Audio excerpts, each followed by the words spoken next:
Shalom, shalom. Faisons foremost.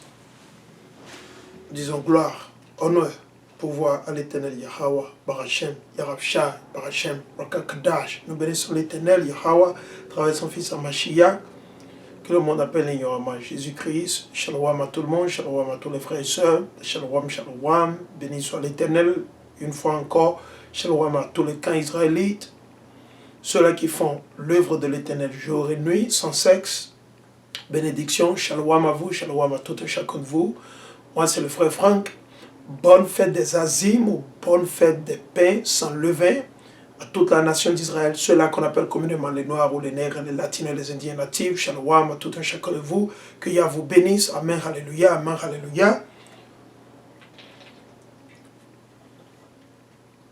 Shalom, shalom et bienvenue. Nous allons adresser un sujet très très important, c'est important.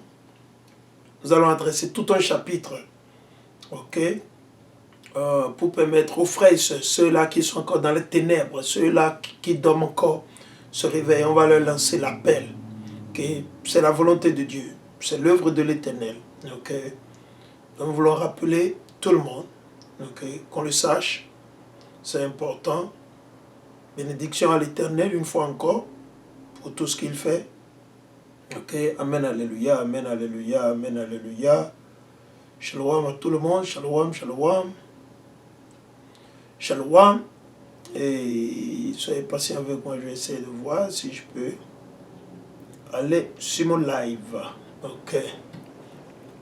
Je vais voir si je peux faire mon live. Ok. Lévitique. Pour ceux qui parlent français, Lévitique 26. Lévitique 26, le verset 1. Verset 1 jusqu'à 46. Verset 1 à 46. Ok. C'est ce que nous allons lire. Ok. Lévitique 1. On essaie de voir si ça peut marcher. On essaie de voir si ça peut marcher. Ok. Et des fois, ça ne marche pas. Ok. Donc, soyez patients. Je vais essayer de voir. Ok.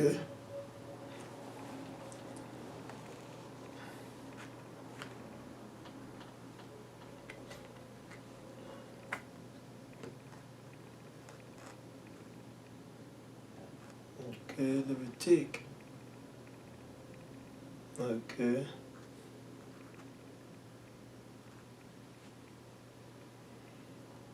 Allez. Shalom, shalom à tout le monde. Shalom, shalom à tous les camps. Shalom à la nation d'Israël éparpillée dans les quatre coins de ce monde. Shalom à ceux-là qu'on appelle communément les Noirs, les Nègres, les Latinos, les Indiens natifs. Moi, c'est le frère Franck ou Gontran pour certains d'entre vous. Shalom, shalom, shalom. Shalom, shalom. Excusez-moi, c'est une notification. Ok, c'est juste une notification. Cela qui a tout le monde. Nous allons adresser un sujet et sans plus tarder, nous allons commencer, surtout à la nation d'Israël, ceux-là qui parlent français, nos frères qui vivent en Haïti, en Guadeloupe, en France, en Suisse, ceux qui vivent au Bénin, au Togo, au Cameroun, au Canada, ceux-là qui sont appelés aujourd'hui les Noirs ou les Nègres, les Latinos, les Indiens natifs. C'est à vous que nous nous adressons, c'est à vous que l'Éternel s'adresse. C'est vous le peuple d'Israël, c'est nous la nation d'Israël. Pourquoi nous ne le savons pas? C'est à cause de nos péchés et à cause de nos iniquités. Ok? Donc sans plus tarder, je vais commencer dans le livre de Lévitique. Je suis dans le livre de Lévitique, le chapitre Lévitique 26 et le verset 1. Nous allons lire tout le chapitre. Vous ne vous ferez pas d'idole. Là c'est clair, clair, il n'y a rien de compliqué. Les fausses images de Jésus que vous avez chez vous, c'est de l'idolâtrie. La croix, tout ça, c'est de l'idolâtrie. Les idoles que vous avez chez vous, que vos parents, ils ont installées. Ok, les bochio, les conneries que vous avez, les tessibio, comment ils sont dit, la croix, tout ça là, ce ne sont que de l'idolâtrie. Ok. Et je vais vous montrer de quoi je suis en train de parler. Ok. Je vais vous montrer des exemples des idoles que vous adorez. Que beaucoup de nos frères et sœurs, ils adorent. Ok. Nous allons partir vers Google. Nous allons demander à Google de nous montrer quelques idoles. Ok? Les idoles du christianisme. Ok? Ok? Nous allons chercher les idoles du christianisme. Je vais vous le montrer. Ok?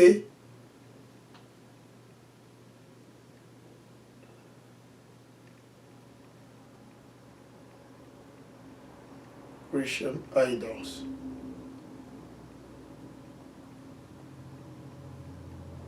Nous allons voir ce que Google il va nous donner. Ok? Ça va partir dans les images pour vous le montrer. Ok. Ce n'est pas bon de mentir. Ok. Voilà les idoles. Quelques exemples des idoles que vous avez dans le christianisme. Ok. Pour ceux-là qui ne le savent pas, voilà quelques exemples. Je suis en train de montrer ça là, au public de YouTube. Vous avez vu, voilà les idoles. Ce n'est pas seulement l'église catholique. Toutes vos églises chrétiennes, toutes les églises chrétiennes, ils ont de ce genre d'idoles. Ok? C'est vrai que l'église catholique en a plus, mais la majeure partie d'eux, ils ont tous. Ça, nous savons, ça appartient spécifiquement à l'église catholique. Ok? Ok? Ça là. Ok? J'ai quelqu'un encore de mes parents qui adorent toujours de ces conneries. J'ai encore quelques de mes parents, des oncles, des tantes, mes parents, qui adorent encore, ils sont encore catholiques. Ils croient encore en ces conneries. Ok? Ils croient encore en ces conneries. On leur a parlé, ils refusent. Certains de nos frères, ils sont dans ces conneries, dans le Bouddha, hindouisme, les conneries comme ça. Ok? Ce ne sont que des conneries. Ok? Ok? On va vous le dire. On va vous le dire. Que vous l'acceptiez ou pas. Nous allons vous montrer les idoles que vous avez. Ce n'est pas seulement l'église catholique. Ok? Il y a tellement d'idoles dans ce monde. Satan, il travaille 24 sur 24. Ok? Car la terre a été confiée dans ses mains. Ce que beaucoup d'entre vous, vous ignorez. Voilà encore une abomination. Voilà encore une idole des catholiques. Que beaucoup de mes frères, beaucoup de mes soeurs, je parle en général, beaucoup de mes frères, beaucoup de mes parents, ils adorent encore.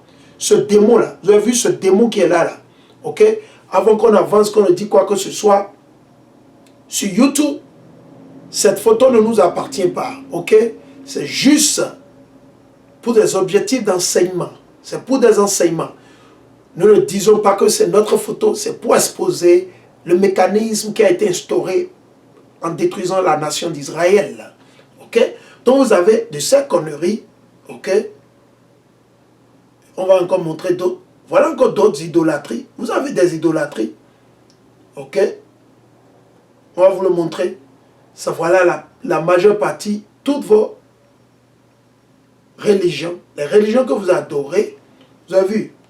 Ok. Donc qu'est-ce que l'Éternel a dit? On va vous le montrer, on va garder le truc comme ça.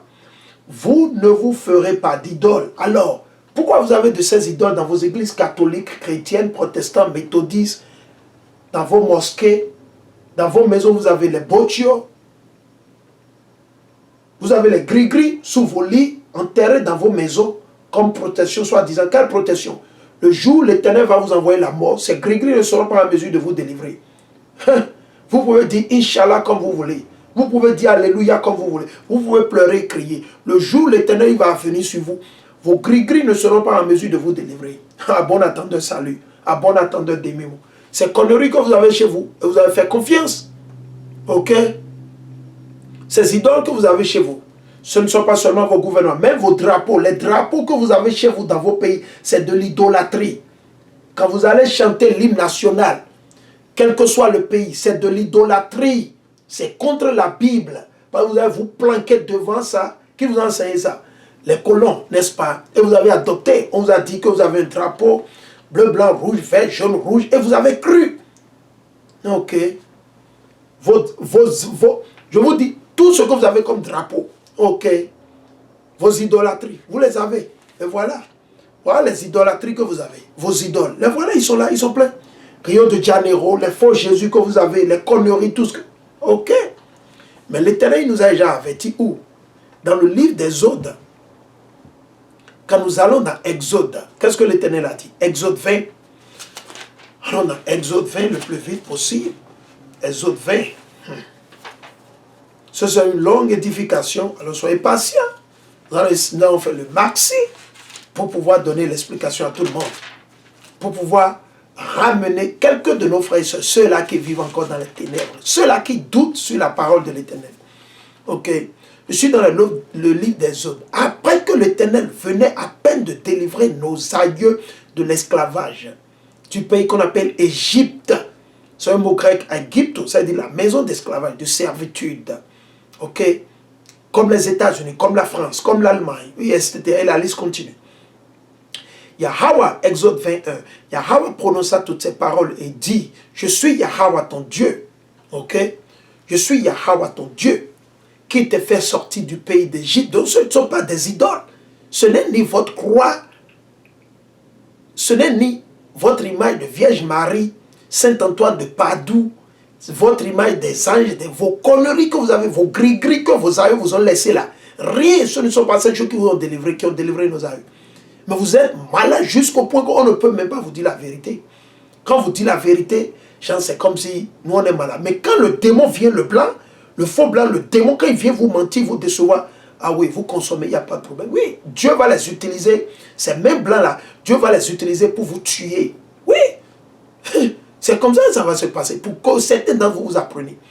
Ok, ces mêmes présidents sur lesquels vous croyez, vous faites de votre âme, l'Éternel va les utiliser pour vous oppresser, pour vous tuer, pour vous exterminer. C'est la même personne. L'Éternel a créé le méchant pour le jour de vengeance. Ok. Il dit, qui t'a fait sortir du pays d'Égypte, de la maison de servitude. Le pays d'Égypte, Égypte veut signifier la maison de servitude, parce que c'est la virgule. La phrase n'est pas terminée. La phrase se termine là où nous trouvons quoi? Le point, n'est-ce pas? Ok. Il dit, tu n'auras pas d'autre Dieu devant moi. L'Éternel a été déjà clair au début. Amen, alléluia, amen, alléluia. L'Éternel a été clair déjà quand il venait de délivrer nos aïeux de l'esclavage d'Égypte. Il dit pas d'idolâtrie. Mais il y a eu un rejeton mauvais parmi nos aïeux en cette période. C'était qui? Aaron. Il s'est repenti. Béni soit l'Éternel, il s'est repenti. Un rejeton pendant que le prophète de l'Éternel, le frère de Hamashiach, Moïse, était sur le mont Sinaï avec l'Éternel, en train de communier avec l'Éternel pendant 40 jours et 40 nuits sans manger ni rien faire. Le mauvais rejeton Aaron, il a convaincu nos aïeux, nos mères, nos frères, nos grands-parents d'enlever leur boucle d'oreille et il leur a façonné quoi? Le veau d'or. Vous avez vu? Le rejeton, et c'est la même chose qui continue jusqu'aujourd'hui. Donc vous qui êtes encore dans le christianisme, sortez avant qu'il ne soit trop tard. Nous ne vous souhaitons pas la destruction, mais nous vous souhaitons quoi? La repentance. Repentez-vous. Repentez-vous, sortez du christianisme, de l'islam, de vos dons, des gris-gris, de vos mensonges que vous avez enseigné, vos parents, qu'on vous raconte que c'est Joam, vous allez mourir et le Joam va toujours rester là. Ok, donc l'Éternel a été clair. Le verset 3, tu n'auras pas d'autre Dieu devant moi. Tu ne te feras aucune image sculptée, rien qui ressemble à ce qui est dans les cieux là-haut, ou sur la terre si bas, ou dans les eaux au-dessous de la terre. L'Éternel a été clair. Il faut être malade, il faut être aveugle pour pouvoir dire que, ah, mais Dieu, non, vous ne vénérez, vous adorez. Premièrement, vous ne devez pas avoir d'image chez vous. Je dis, les drapeaux que vous mettez en benne dans vos écoles, que vos présidents vous disent, vous man, c'est de l'idolâtrie, vous allez périr à moins que vous vous repentiez. À moins que vous vous repentiez. Si vous ne vous repentiez pas, vous allez périr certainement et sûrement. Pourquoi? Parce que vous avez choisi. Malgré que vous avez reçu l'onction, vous avez reçu la lumière, vous avez reçu Hamashiach, vous l'avez rejeté, vous avez reçu l'Esprit Saint et vous avez endurci votre cœur, votre cerveau. Ok? On repartit dans Lévitique 26. Vous ne vous ferez pas d'idole. Vous ne vous dresserez ni statue ni stèle, ni statue ni stèle. Les idoles. Les idoles. Vous ne mettrez pas dans votre pays des pierres peintes pour vous prosterner devant elles. Vous avez vu? Nos frères qui sont musulmans, qu'est-ce qu'ils suivent? La pierre de la Mecque, le Kaaba Stone, mais c'est le Kabbalah Stone. Comme ça, ils vont à la Mecque, Ils disent qu'ils deviennent El Hajj et ils vont faire bisous à la pierre tous les ans. Et ces nations ne les aiment même pas. Ils sont là juste pour leur business. Ils achètent les billets d'avion, ça avantage ces pays, ça avantage ces compagnies aériennes. Ces compagnies aériennes, ça les avantage. Et ils vont là-bas, ils ne sont même pas, comment ils sont bien traités, ils sont traités comme des déchets et des trucs comme ça. Mais ils vont toujours. Parce que pourquoi? Leur grand-maman leur a dit qu'ils sont musulmans. Ok? Nous allons continuer. Il dit, car, il dit, pour vous prosterner devant elle, car je suis Yahweh votre Dieu. Vous avez vu? Je suis Yahweh votre Dieu. Je suis Yahweh votre Dieu. Ok? Vous garderez mes sabbats. Vous ne gardez pas les sabbats, mais vous avez les idoles. Vous voyez comment le monde est à l'envers? L'Éternel vient de dire là, pas d'idole, mais qu'on doit garder ses sabbats. C'est quand le sabbat? Vendredi soir coucher du soleil, samedi soir coucher du soleil. Terminus, tout le monde descend. Pas de boulot, pas de cuisinage, pas de visite, pas de chantier, pas de préparation, pas de voyage. Non, si vous voyagez, c'est pour aller enseigner la parole de Dieu, pas plus ni moins. Pas plus ni moins. Ok? Seul cas, les seuls cas exceptionnels, c'est quand une fête tombe dans le sabbat. Par exemple, nous célébrons quoi? La fête des Azimes, les pains sans levain. Ou se coucher du soleil ce soir, à coucher du soleil demain, serait le dernier jour, le 7e jour. Et c'est une assemblée solennelle. Une convocation générale, solennelle pour toute la nation d'Israël. Mais combien parmi vous, les chrétiens, vous avez observé le Pessah, le passage de l'Éternel? Je ne parle pas de votre Pâque satanique que vous allez célébrer après-demain. Je ne parle pas de ça. Ça n'a rien à voir avec la Bible. Parce qu'il y a des rituels qui doivent être observés pour célébrer le Pessah de l'Éternel, le passage de l'Éternel. Ok? L'Éternel n'a pas paqué. Il est passé au-dessus ou au-delà de la terre d'esclavage appelée Égypte pour pouvoir délivrer, pour pouvoir guérir son peuple de l'amertume, de l'affliction qu'il subissait sous qui? Pharaon ou Pharaon. Ok? Donc il dit, vous garderez mes sabbats et révérez mon sanctuaire. Pourquoi il dit de quel sanctuaire il parle? Il parle de vos bâtiments, non, le corps. Parce que quand vous observez le sabbat, vous êtes en train de faire quoi? De faire révérence au sanctuaire, au temple de Dieu. Comment nous le savons? On peut vous le prouver quand nous allons. Ok? Allons dans Actes, le chapitre 7. Allons dans Actes, le chapitre 7. Nous allons partir dans le livre des Actes. Ok?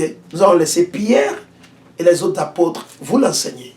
Pour que ça ne soit pas que c'est moi qui suis en train de mentir ou je suis en train de concocter des conneries. Ok?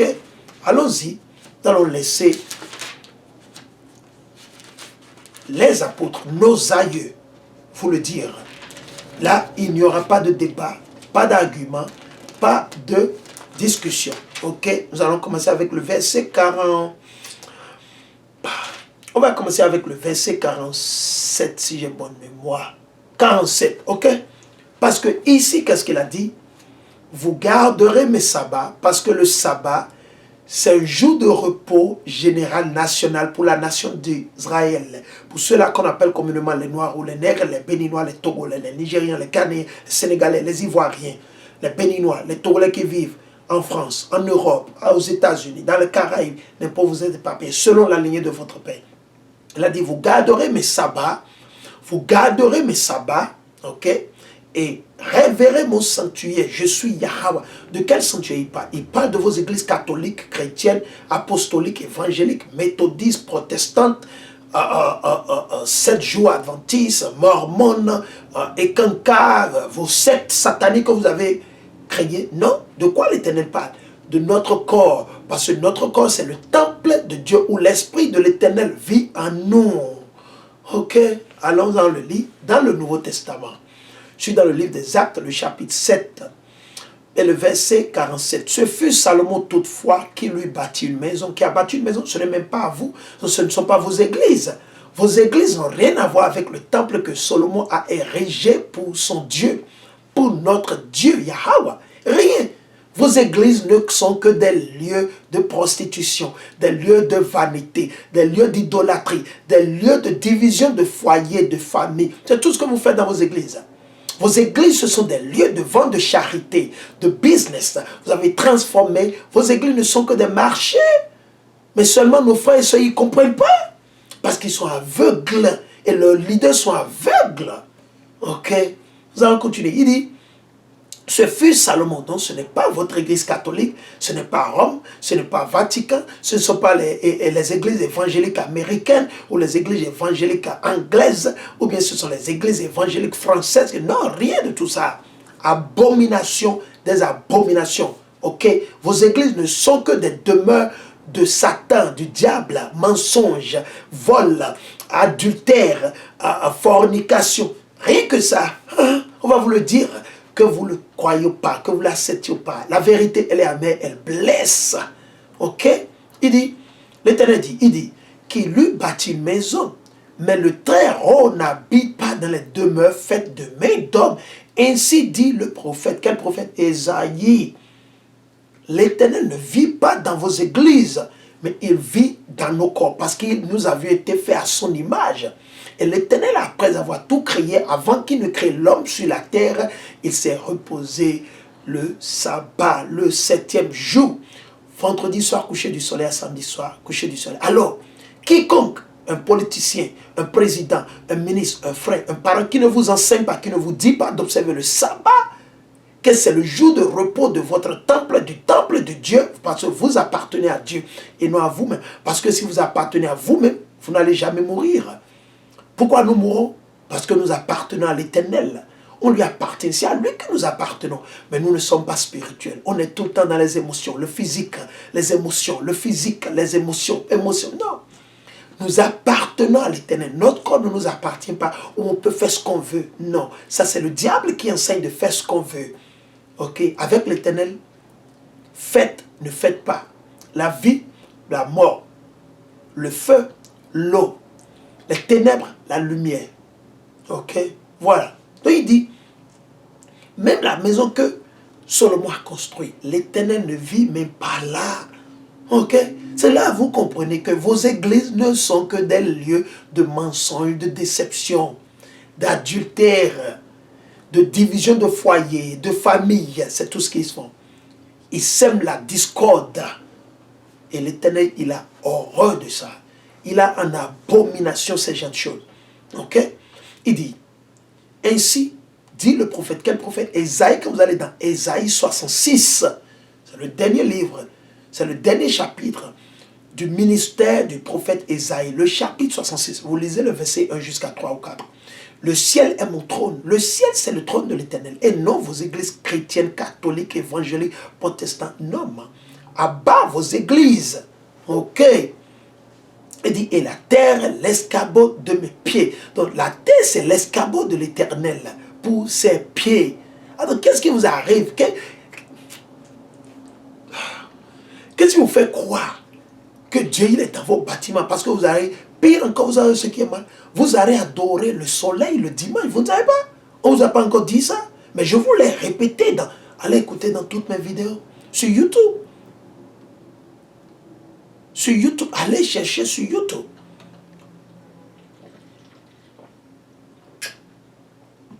Hein? Il dit, le ciel est mon trône et la terre l'escabeau de mes pieds. Quelle maison me bâtirez-vous, dit le Seigneur? Dans quelle église l'Éternel réside? Ok. Un dimanche, juste un dimanche, vous avez plus de 10 000 églises qui sont ouvertes dans le monde entier. Où est-ce l'Éternel parmi toutes ces églises? Il est où? Vous-même réfléchissez. Est-ce que, ok, c'est juste une approche que moi je fais. Prenez un exemple. Vous regardez la France. Le dimanche en France, par exemple, combien d'églises sont ouvertes? Au moins une centaine. Vous prenez la Belgique, l'Allemagne, le Bénin, le Togo, les États-Unis, le Canada, le Nigeria, le Ghana. Oh mon Dieu, l'Anglais. Combien d'églises? Et sans parler de l'Asie, de l'Australie, de la Nouvelle, des Caraïbes. Oh mon Dieu. Très simple à comprendre. Mais ils ne comprennent pas. Cette nation rebelle, ce peuple pécheresse, rebelle, éparpillé dans les quatre coins de ce monde, comme l'a dit l'Éternel, à cause de nos péchés. Ils ne comprennent pas.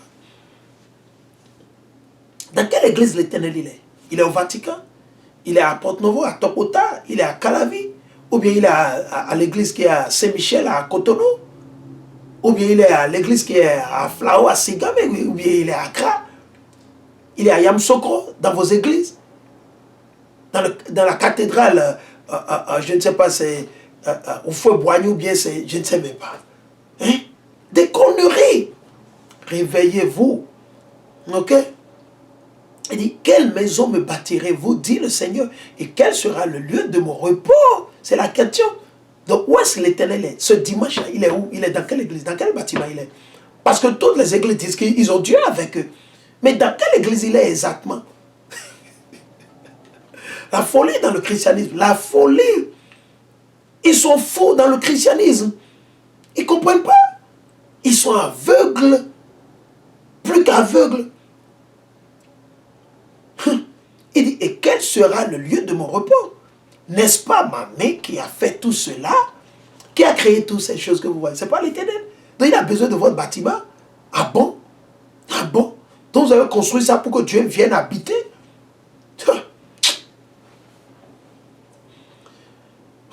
Et je continue. Il dit, nuque raide, pourquoi il dit, votre cerveau, durci, nuque raide, oreille et cœur, votre cerveau, ainsi concis, toujours vous résistez l'Esprit Saint. Qu'est-ce qu'ils font?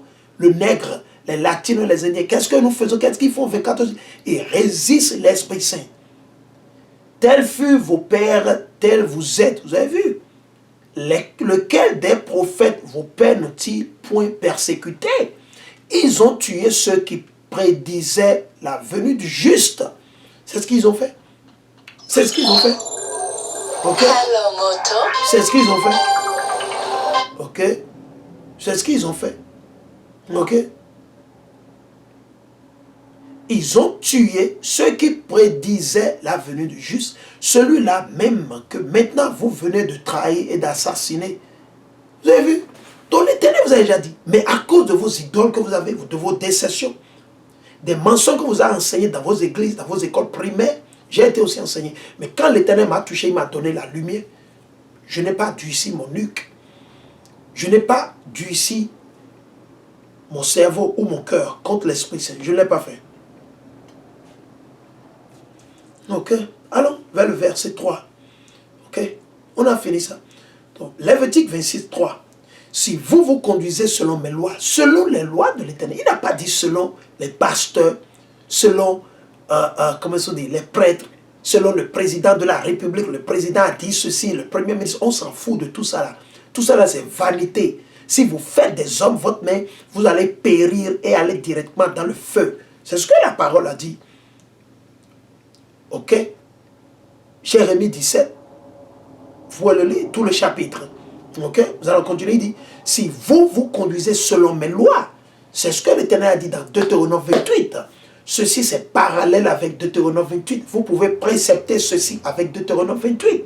Vous allez dans Deutéronome 28, et le verset 1 jusqu'à 14. L'Éternel dit, si nous marchons selon ces lois, on aura la bénédiction, la paix. Nous allons vivre. Personne ne pourra nous attaquer. C'est nous qui allons gouverner sur toutes les nations. On va les détruire. On va, quelqu'un n'obéit pas.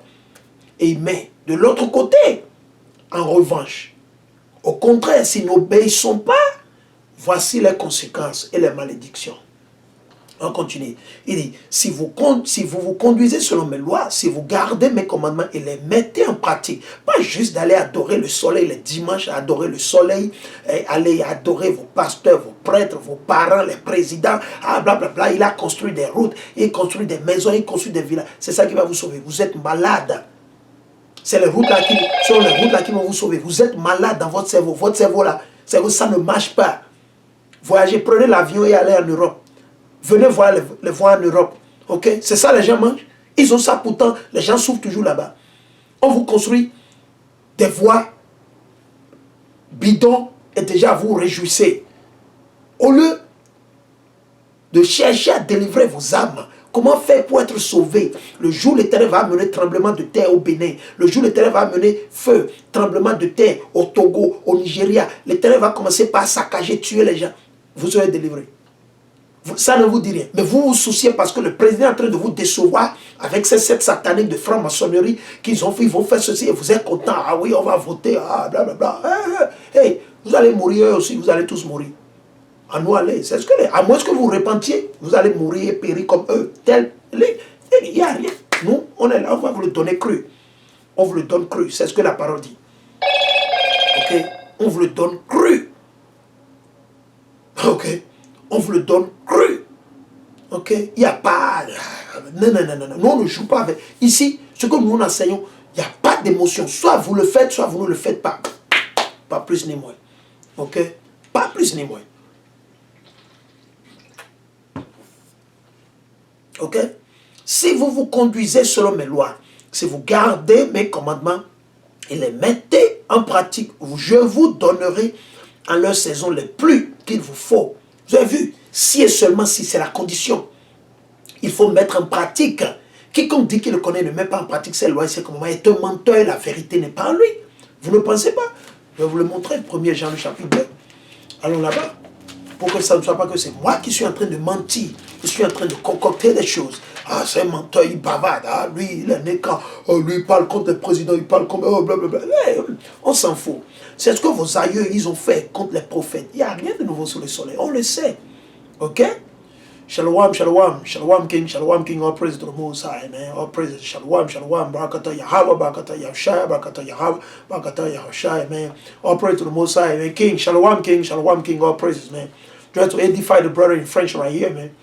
Right? Because our people, man, we need help, big time, we need help. Premier épître de Saint Jean, premier épître de Saint Jean, le chapitre 2, on lit le verset 3 jusqu'à 4. À ceci, nous savons que nous le connaissons. Si vous avez, il y a toujours une condition avec l'Éternel. Si vous gardez, si nous gardons ses commandements, seulement et si vous gardez les commandements, vous ne gardez pas les commandements de l'Éternel, vous ne mettez pas en pratique. C'est fini. Ok, si, il dit, si nous gardons ses commandements, qui dit, je le connais, comme le disent beaucoup de nos frères chrétiens, etc., je le connais, alors qu'il ne garde pas ses commandements, est un menteur. Et quoi? Est un menteur. Et la vérité n'est pas en lui. Mais celui qui garde sa parole, c'est en lui vraiment que l'amour de Yahweh est accompli. Amen, alléluia. Amen, alléluia. Allons, nous allons partir dans Jacques. Allons, nous allons partir vers Jacques. On voit ce que Jacques il a dit. Nous allons partir dans Jacques. Je suis dans Jacques. Jacques, le chapitre 2, en anglais c'est appelé encore James. James, chapter 1, verset 22. Jacques 1, 22. Mettez la parole en pratique. Vous avez vu? Mettez la parole. Donc vous ne pouvez pas juste dire que vous êtes chrétien, vous bavardez, vous vous décevez, vous vous abusez spirituellement. Et puis, non! Mettez la parole en pratique. Ne soyez pas seulement des auditeurs. Vous écoutez seulement, ok. C'est ce que vous faites quand vous adorez le soleil vos dimanches, ok? Des auditeurs qui s'abusent eux-mêmes.